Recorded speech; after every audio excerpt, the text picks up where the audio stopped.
Hello students, सुबह here.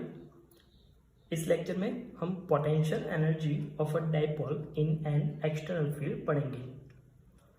जैसे कि यहाँ पे मैंने ड्रॉ किया हुआ है, कोई यूनिफॉर्म इलेक्ट्रिक फील्ड है जिसका मैग्नीट्यूड ई वेक्टर जितना दिया हुआ है। उसमें मैंने कोई डाइपोल रखा हुआ है। इस डाइपोल के दो charge Q and minus Q है। चार्ज के बीच का सेपरेशन डिस्टेंस 2a है। डाइपोल की डाइपोल मोमेंट इलेक्ट्रिक फील्ड के साथ थीटा जितने एंगल पे है। अब मुझे इस डाइपोल की पोटेंशियल एनर्जी फाइंड करनी है। लेकिन जैसे कि हम आगे के चैप्टर में पढ़ चुके हैं कि अगर कोई यूनिफॉर्म इलेक्ट्रिक फील्ड में अगर डाइपोल रखा जाए तो उस डाइपोल के ऊपर नेट फोर्स 0 होता है, लेकिन वो डाइपोल के ऊपर एक टॉर्क लगता है जिसका इक्वेशन कुछ इस तरह से था, torque tau vector equal to p vector cross e vector, जहाँ पे पी वो डाइपोल की डाइपोल मोमेंट थी और ई इलेक्ट्रिक फील्ड था। इस टॉर्क का मैग्नीट्यूड कुछ इस तरह से हम लिख रहे थे, पी ई साइन थीटा। अब यहाँ पे क्या करना है, हमें कोई एक्सटर्नल टॉर्क अप्लाई करना है जिसका मैग्नीट्यूड है टॉर्क टाउ एक्सटर्नल, कि जो इसके ऊपर जो टॉर्क लग रहा है पीई साइन थीटा उसको तो न्यूट्रलाइज करे ही, लेकिन उसके साथ साथ इस डाइपोल को किसी एक एंगल थीटा 0 से कोई दूसरे एंगल थीटा 1 पे बहुत ही कम angular speed and 0 angular acceleration से घुमाना है।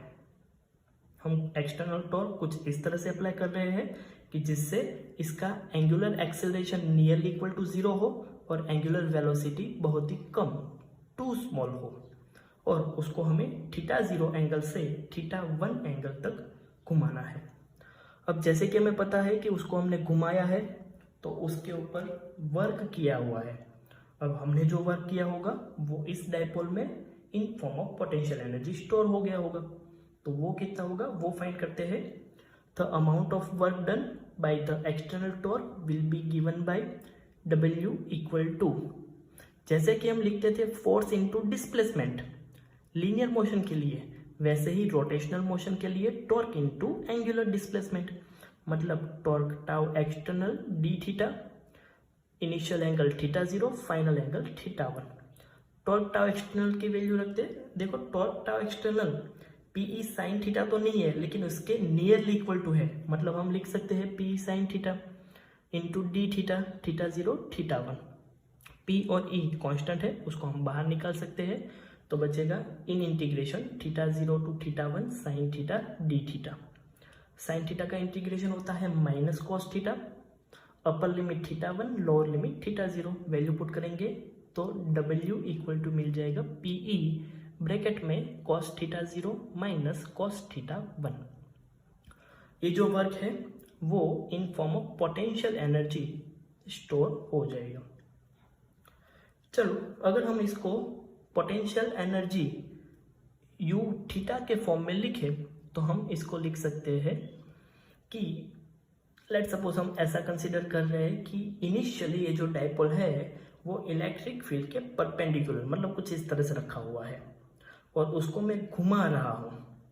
अब इनिशियल एंगल थीटा 0 π/2 ले लिया जाए तो ये फॉर्मूला कुछ इस तरह से हो जाएगा। यहाँ पे थीटा 0 इक्वल टू π/2 ले लो और थीटा 1 हमें जितने एंगल पे ले जाना है वो थीटा, तो पोटेंशियल एनर्जी हो जाएगी U theta equal to PE cos π/2 minus cos theta. Cos π/2 की वैल्यू 0, तो फाइनल इक्वेशन हो जाएगा U theta equal to minus PE cos theta.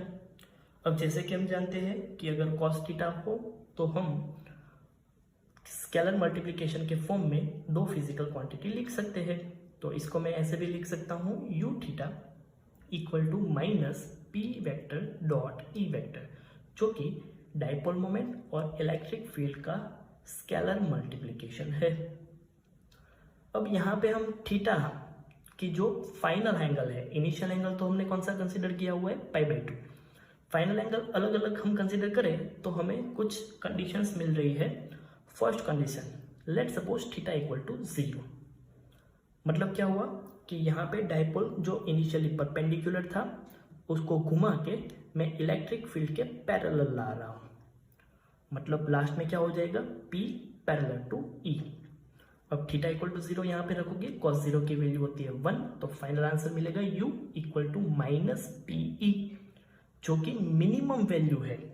और स्टूडेंट्स, हम स्टैंडर्ड 11 में पढ़ चुके हैं कि जिस सिस्टम के पास मिनिमम पोटेंशियल एनर्जी हो वो सबसे ज़्यादा स्टेबल है, तो इसको भी हम स्टेबल इक्विलिब्रियम बोल सकते हैं। सेकंड केस है थीटा इक्वल टू 180, मतलब electric dipole moment and electric field both are in anti parallel direction, मतलब वो परपेंडिकुलर तो है ही, लेकिन उसको मुझे घुमा के इलेक्ट्रिक फील्ड के ऑपोजिट डायरेक्शन में लाना है।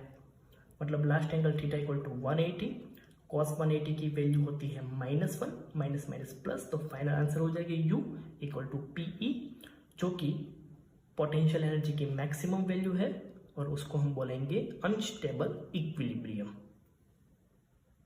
तो यहाँ पे हमने डाइपोल की दो कंडीशंस देखी, stable equilibrium condition and unstable equilibrium condition. अब स्टूडेंट्स, जैसे कि हमने लास्ट लेक्चर में पढ़ा हुआ था कि अगर कोई दो चार्ज को एक्सटर्नल फील्ड में रखा जाए तो इस सिस्टम की पोटेंशियल एनर्जी कितनी होती है। तो इक्वेशन कुछ इस तरह से मिला था, U equal to Q1 VR1 vector plus Q2 VR2 vector plus Q1 Q2 divide by 4πε0 R12। अगर ठीक से देखा जाए तो ये डाइपोल वाली जो सिस्टम है वो भी कुछ इसी तरह की सिस्टम है, जिसमें दो चार्ज है और उसको एक्सटर्नल फील्ड में रखा हुआ है। तो अगर इस सिस्टम को मुझे इस फॉर्म में लिखना है, इसकी पोटेंशियल एनर्जी, तो हम कुछ इस तरह से लिखते हैं। लेट सपोज हम उसको U डैश थीटा बोल दे, तो Q1 मतलब फर्स्ट चार्ज, Q जिसका डिस्टेंस है R1 vector, Q VR1 vector plus second charge -Q into VR2 vector, दोनों में से Q कॉमन निकाला तो VR1 vector minus VR2 vector plus दोनों चार्ज का multiplication Q into -Q, that means -Q² divide by 4πε0 R12। वो क्या था, तो वो separation distance between two charge, तो यहाँ पे दो चार्ज के बीच का सेपरेशन डिस्टेंस है 2a, तो हमने यहाँ पे 2a लिखा। अगर मैं इस फिगर पे से VR1 vector minus VR2 vector की वैल्यू निकालूं तो पोटेंशियल का इक्वेशन होता है इलेक्ट्रिक फील्ड इंटू डिस्टेंस। तो VR1 वेक्टर के लिए हम लिख सकते हैं electric field E into distance, मतलब सेंटर से चार्ज का perpendicular distance, -a cos theta, minus second charge के लिए electric field E into a cos theta. तो फाइनल आंसर हमें मिलेगा -E2a cos थीटा।